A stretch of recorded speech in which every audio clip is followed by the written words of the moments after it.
সালাম আলাইকুম সুপ্রিয় শিক্ষার্থীবৃন্দ। এখন আমরা আলোচনা করব পদার্থবিজ্ঞান প্রথম পত্র থেকে আমাদের আজকের আলোচ্য বিষয় হচ্ছে তরঙ্গ অধ্যায় থেকে আজকের আমাদের আলোচ্য বিষয় হচ্ছে স্থির তরঙ্গের নিস্পন্দবিন্দু শর্ত। অর্থাৎ কোনো একটা তরঙ্গ যদি কোনো মাধ্যমে সীমিত অংশের মধ্যে আবদ্ধ থাকে তখন ওই তরঙ্গকে আমরা নাম দিচ্ছি মূলত স্থির তরঙ্গ। যদিও তরঙ্গটা অগ্রগামী, এটা কোনো মাধ্যমে সীমিত অংশ আবদ্ধ থাকে বলে আমরা স্থির তরঙ্গ বলছি, এবং স্থির তরঙ্গ সমীকরণ আমরা এর আগে প্রতিপাদন করছিলাম। তো স্থির তরঙ্গ একটা আরেকটার উপরে উপরিপাতনের ফলে যে নতুন তরঙ্গ উৎপন্ন হয়, এই নতুন তরঙ্গটাকে আমরা বলছি লব্ধি তরঙ্গ। সে লব্ধি তরঙ্গের একটা বিস্তার আমরা নির্ণয় করছিলাম। তো লব্ধি তরঙ্গের বিস্তার আমরা সর্বোচ্চ বিস্তার আমরা পাইছিলাম। তাহলে আমরা লিখব লব্ধি তরঙ্গের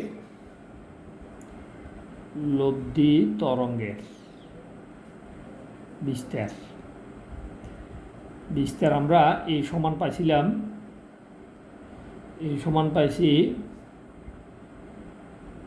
2a cos twice pi divided by lambda into x। এটা পাইছিলাম আমরা লব্ধি তরঙ্গের কি বিস্তার, এই সমান, এই হচ্ছে লব্ধি তরঙ্গের বিস্তার। এখন আমরা বলবো যে লব্ধি তরঙ্গের বিস্তার এর আগের ক্লাসে আমরা নির্ণয় করেছিলাম সর্বোচ্চ হওয়ার শর্ত, আজকে নির্ণয় করব সর্বোচ্চ হওয়ার শর্ত। তাহলে আমরা জানি যে লব্ধি তরঙ্গ আমাদের এই সর্বনিম্ন হবে, সেটা নির্ভর করবে এই রাশিটার উপরে, অর্থাৎ এই দশাগণিটার উপরে, এইটার মানের উপরে নির্ভর করবে কসের মান সর্বোচ্চ হওয়া সর্বনিম্ন হওয়া। তো এখন আমরা যদি বলি এই কস এখানে যদি 90 ডিগ্রি হয়, যদি cos 90 ডিগ্রি হয় তাহলে cos 90 ডিগ্রি মানে হচ্ছে 0। তাহলে 2a 0 গুণ করলে 0, তার মানে a সমান 0, তার মানে লব্ধি তরঙ্গের বিস্তার কী হবে? 0 হবে। তো এখন আমরা বলবো যে লব্ধি তরঙ্গের বিস্তার 0 হইতে হলে cos twice pi divided by lambda into x পুরো রাশিটার মান কী হইতে হবে? 0 হইতে হবে। অর্থাৎ যে সকল বিন্দুতে কোনটার বিস্তার অর্থাৎ লব্ধি তরঙ্গের বিস্তার 0, a সমান 0, সে সকল বিন্দুতে নিস্পন্দ বিন্দু হবে। তাহলে যে সকল বিন্দুতে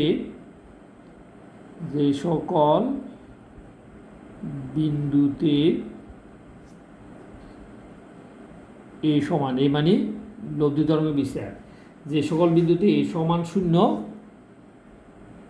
সে সকল বিন্দু নিস্পন্দ বিন্দু হবে।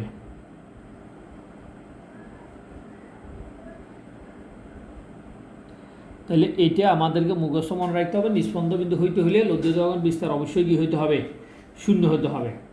অর্থাৎ যে সকল বিন্দুতে লব্ধি তরঙ্গের বিস্তার 0, লব্ধি তরঙ্গের বিস্তার মানে 2a cos, অর্থাৎ তাহলে আমরা এখান থেকে লিখতে পারি অর্থাৎ 2a cos twice pi divided by lambda into x সমান 0। তাহলে যদি a 0 হয়, তার মানে এর মান যদি আমরা এখানে 0 বসাই তাহলে 2a cos twice pi lambda into x, x এর মান 0 হবে। যদি 0 হয় তাহলে আমরা বলবো যে লব্ধি তরঙ্গের বিস্তার সর্বনিম্ন হবে।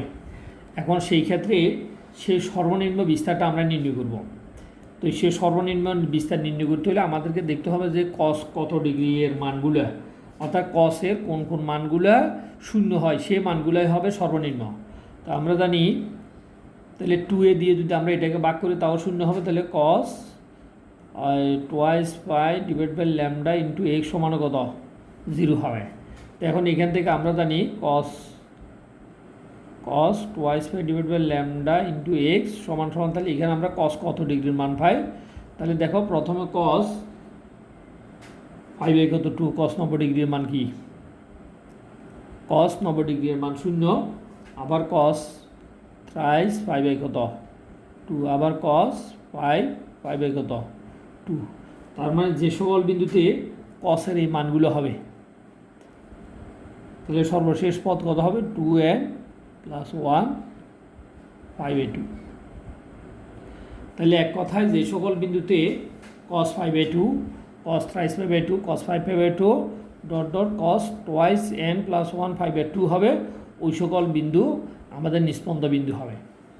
এখন এখান থেকে আমরা ক্যালকুলেশন করলে cos বাদ দিতে পারি উপপক্ষ থেকে। cos বাদ দিলে twice pi divided by lambda into x সমান আমরা পাবো কত? 5/2, তারপর পাবো thrice 5/2, তারপর পাবো 5/2, ডট ডট ডট এখানে হচ্ছে কত টোয়াইস এন প্লাস 1 π/2। তাহলে এখন এখানে তুমি যদি ভালো করে দেখো এই মানগুলোর ক্ষেত্রে যদি আমরা 5/2 যদি কমন নিই তাহলে 1 3 5। আবার লাস্ট পর যদি আমরা দেখি টোয়াইস এন প্লাস 1 এন মান যদি 0 বসাই 1, এন মান 2 বসাইলে 2 2 4 4 1 5, 3 বসাইলে 3 2 6 6 1 7। তার মানে এটি হচ্ছে কি যে কোনো বীজের স্বাভাবিক সংখ্যার এনতম পদ। তাহলে যে সকল বিন্দুতে এই তরঙ্গগুলোর এই মানগুলো পাবো, এই মানগুলোর জন্য নিষ্পন্দ বিন্দু হবে। তো এখন এখান থেকে আমরা যদি দেখো এখানে এখানে আছে দুবহকে ফাই দ্বারা আমরা ভাগ করে দিলাম। আবার এখানে আমরা যদি এক্সের মান যদি আমরা নির্ণয় করতে চাই তাহলে ল্যামডা যাবে উপরে আর ফাই আসবে নিচে, তাহলে ফাই কাটা যাবে, 2 নিচে যাবে। তাহলে এখানে আমরা এক্সের মান নির্ণয় করলে এক্স সমান পাবো, এক্স হচ্ছে পথের দূরত্ব। তাহলে এখানে পাবো কত λ/4, তারপরটা পাবো থ্রাইস λ/4, তারপরটা পাবো 5 λ/4, তারপরটা পাবো dot dot twice N plus 1 into λ/4। তাহলে এখান থেকে এটা দেখো একটা ধারা যে সকল বিন্দুতে পথের দূরত্ব λ/4 এর বিজোড় গুণিতক হবে, ওই সকল বিন্দুগুলো হবে নিষ্পন্দ বিন্দু। তো এখন আমরা দেখব আসলে ওই বিন্দুগুলো নিষ্পন্দ বিন্দু হয় কি না। দেখো প্রথমে আমাদের নিষ্পন্দ বিন্দু হচ্ছে কত, যাত্রা শুরু করার পর তরঙ্গটা যদি এই জায়গা থেকে যাত্রা শুরু করে এইখান থেকে এই বিন্দুতে দেখো আমরা একটা নিষ্পন্দ বিন্দু পাইছি, এবং এইটা হচ্ছে সুস্পন্দ বিন্দু, এটা হচ্ছে নিষ্পন্দ বিন্দু। তো আমরা জানি একটা সুস্পন্দ একটা নিষ্পন্দ বিন্দুর মধ্যবর্তী এই দূরত্ব হচ্ছে তরঙ্গ দৈর্ঘ্যের 1/4, তার মানে λ/4। তার মানে দেখো λ/4 দূরত্বের মধ্যে আমরা একটা নিষ্পন্দ বিন্দু পাইছি। তারপরটা পাচ্ছি কত 3 λ/4। তাহলে এটা যদি λ/4 হয় তাহলে এখানে একটা λ/4, তাহলে এখান থেকে এতটুকু হচ্ছে 2টা λ/4, এটুকু হচ্ছে 3টা λ/4। দেখো এই 3টা λ/4 দূরে আমরা আরেকটা নিষ্পন্দ বিন্দু পাইছি এইখানে এসে।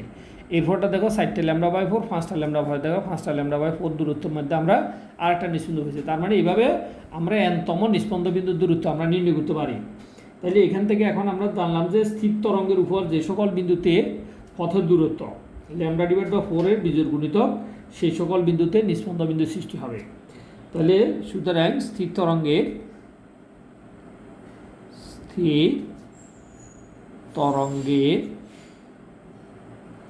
উপর যে সকল বিন্দু λ/4 এর বিজোড় গুণিতক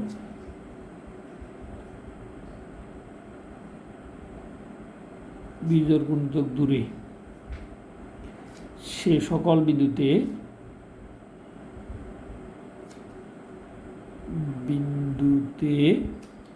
নিষ্পন্দ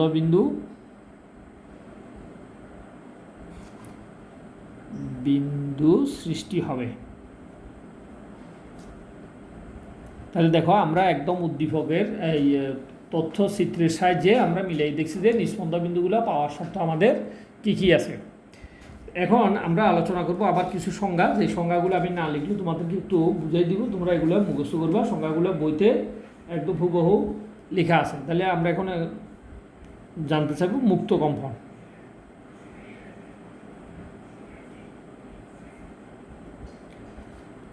তাহলে মুক্ত কম্পনটাকে, মুক্ত কম্পন হচ্ছে আমরা জানি যে কোনো আকৃতির বস্তু হতে পারে, বস্তুর একটা আকৃতি থাকতে পারে, বস্তুর একটা ঘনত্ব থাকতে পারে, বস্তুর একটা স্থিতিস্থাপক ধর্ম থাকতে পারে।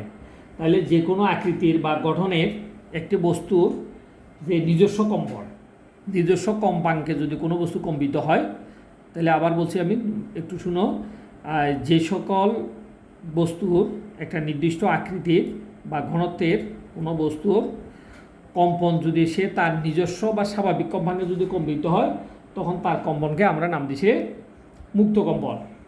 তাহলে মুক্ত কম্পন সংখ্যাটা আমরা ভালো করে মুখস্থ মনে রাখবো। এটা যে কোনো আকৃতির হতে পারে, তাহলে আমাদেরকে মাথায় রাখতে হবে মুক্ত কম্পন বস্তুর ঘনত্ব, আকার, আকৃতি এবং বস্তুর স্থিতিস্থাপক ধর্মের উপরে কী করবে, নির্ভর করবে।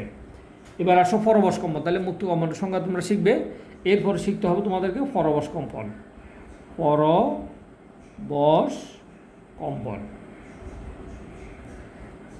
পরবশ শব্দটা তুমি যদি একটু ভালো করে নিজে খেয়াল করো, শব্দটার অর্থ বুঝলে তুমি বুঝতে পারবে আসলে সংজ্ঞাটা।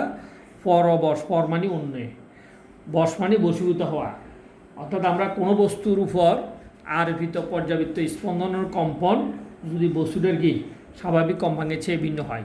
ধরো আমরা এই দেখার দুইটা বস্তু, এই দুইটা বস্তুর উপরে আমরা এর কম্পন এর উপরে কী করছি, আরোপ করে দিছি, অথবা এর কম্পনের প্রভাবে এ কী করতেছে, কম্পিত হচ্ছে। তাহলে কোনো বস্তুর আরোপিত কম্পন, পর্যাবৃত্ত স্পন্দনের কম্পন যদি বস্তুর নিজস্ব কম্পাঙ্কের চেয়ে ভিন্নত হয়, বস্তুটা কি অনিয়মিতভাবে কাঁপতে থাকে। অনিয়মিত মানে এর কম্পাঙ্ক মিল থাকবে না, অনিয়মিতভাবে কাঁপবে। তখন এরূপ আরোপিত কম্পনকে আমরা নাম দিচ্ছি কি পরবশ কম্পন। তাহলে পরবশ কম্পন হচ্ছে মূলত এক কথায় আমরা বলতে পারি অন্যের দ্বারা কি হওয়া, বশীভূত হওয়া। অর্থাৎ একটা কম্পনের প্রভাবে আরেকটা বস্তু যদি কম্পিত হয়, তখন সেটাকে আমরা নাম দিচ্ছি কি পরবশ কম্পন। তাহলে পরবশ কম্পন এটাও তোমাদেরকে কী করতে হবে, ভালো করে একটু মুখস্থ করতে হবে, কারণ এই সংজ্ঞাটা তোমাদের পরীক্ষাতে বিভিন্ন সময়ে পরীক্ষাতে আসে। তাহলে এই সংজ্ঞাগুলো তোমরা মুখস্থ করবে এবং তোমাদের কাজ হচ্ছে এগুলোর সাথে সাথে তোমরা লিখে ফেলবা। না লিখলে তথ্যগুলো তোমার মুখস্থ হবে না এবং বুঝবা না। ধন্যবাদ সবাইকে, খোদা হাফেজ।